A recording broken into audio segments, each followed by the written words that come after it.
Hello guys, this is তনয় দা বড় ভাই। আজকে আমরা আসছি এখানে মজার মজার খাবার দেখতে, যেটা যাবে ছোট নানুর বাসা। তো আমরা প্রথমে এখানে দেখতে পারতেছি অনেকগুলো সাসলিক।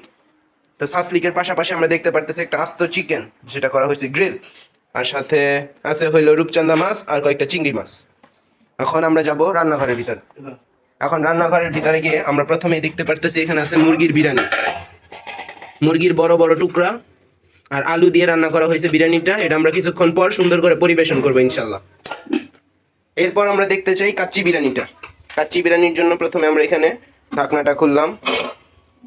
এরপর আমরা আস্তে আস্তে ফয়েল পেপারটা সরাবো।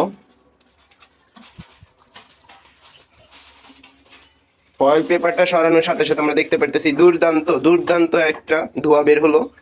ধোঁয়ার মধ্যে আমরা দেখতে পারতেছি কাচ্চি বিরিয়ানিটা হয়তো হয়ে গেছে।